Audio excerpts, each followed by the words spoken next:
Hi, Soraya, it's your Aunt Em. I'm going to read you some more of the book called A Bear Called Paddington. Okay? But first we need to listen to some music. Okay? Here we go.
Okay, that's it for the music. We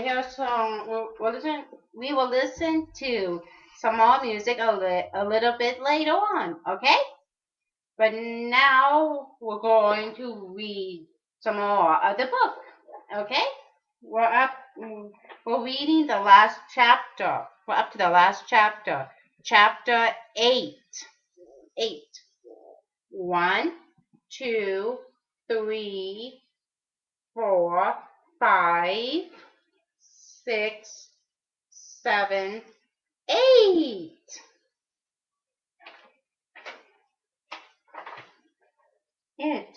It showed how to wave the magic wand and the correct way to say abracadabra.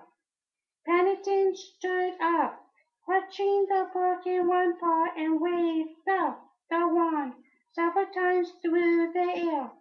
He also tried saying abracadabra. He looked around.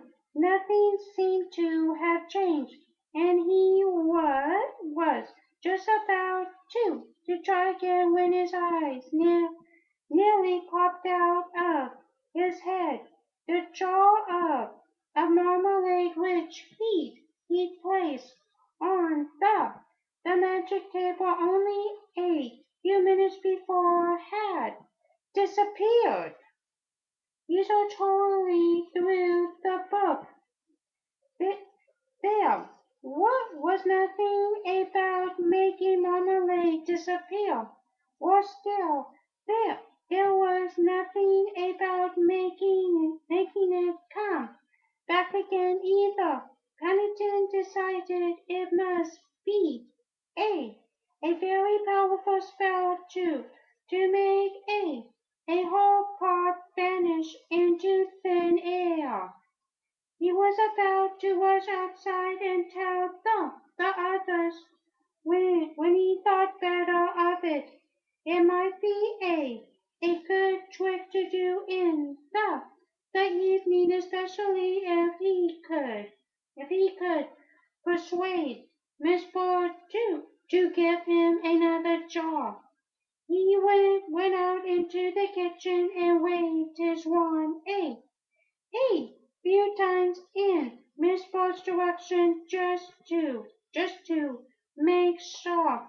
I will give you abracadabra, said Miss Bird, pushing him out again, and be careful with that stick, or you will have someone's eye out.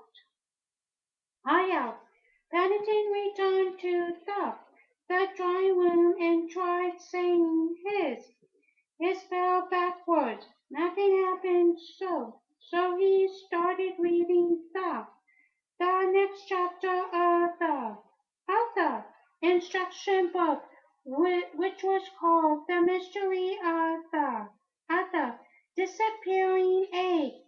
I shouldn't have thought you needed any book to to tell you that, said Miss Ford at lunchtime, as Paddington told them all about it. The way you gobble your food is nobody's business. Well, said Mr. Brown, so long as you don't try sawing anyone in half this evening, I don't mind. I was only joking, he added heartily, as Paddington turned an inquiring gaze on him. Nevertheless, as soon as lunch was over, Mr. Brown hurried down the garden and locked up his tools. With Paddington, there was no sense in taking chances. As it happened, he had no cause to worry, for Paddington had far too many things on his mind.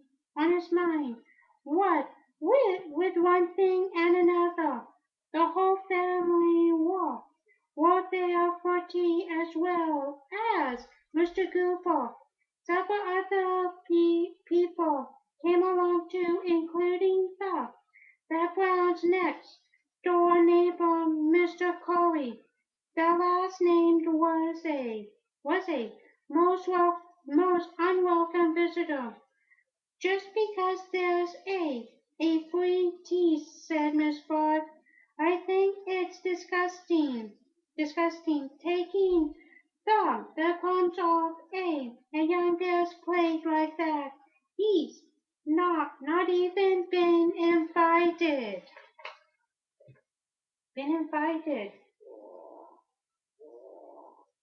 He will have to look slippy if he gets any crumbs off Paddington's plate, said Mr. Brown.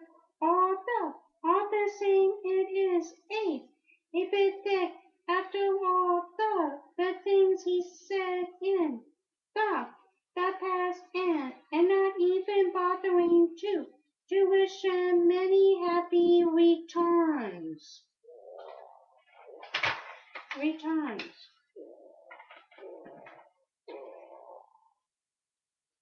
Mr. Corey had a reputation in the neighborhood for meanness and for poking his nose into other people's business.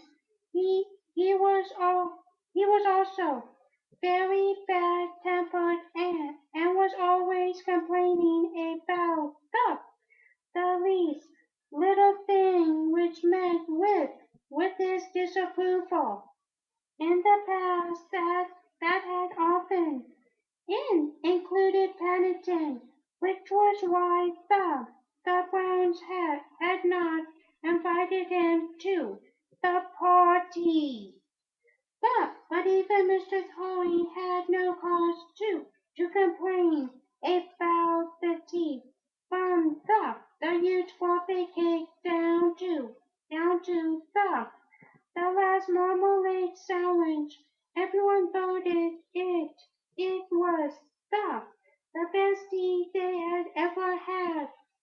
Paddington himself was so full he had great difficulty in mustering enough breath to blow out the candle.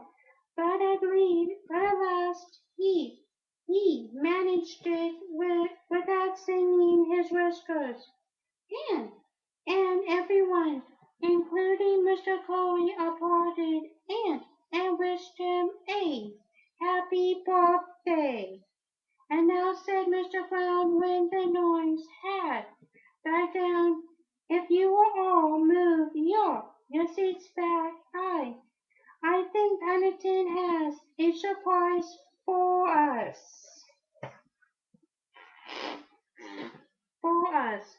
While everyone was busy moving their seats to, to one side of the room, Paddington disappeared into the drawing room and returned carrying his the CONJURING outfit.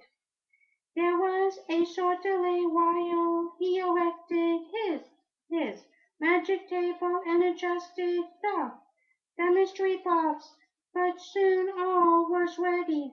The lights were turned off except for a Santa lamp, and Paddington waved his wand for quiet. Ladies and gentlemen, he began, consulting his instruction book. My next trick is impossible. But you haven't done one yet, grumbled Mr. Corey. Ignoring the remark, Paddington turned over the page. For this trick, he said, I shall require an egg. Oh dear, said Miss Bird, as she hurried out to the kitchen. I know something dreadful is going to happen. Paddington placed the egg in the center of his magic table and covered it with a handkerchief. He muttered abracadabra several times, and then hit the handkerchief with his wand. Mr. and Miss Brown looked at each other. They were both thinking of their puppet. Hey presto, said Paddington, and pulled the handkerchief away.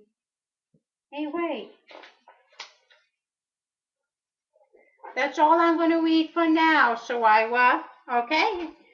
We'll read you some more next time. Now here's some more music.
Okay, that's all. That's all for now. I'll read you some more next time. Bye bye for now with lots of love and kisses. Mwah, mwah, mwah.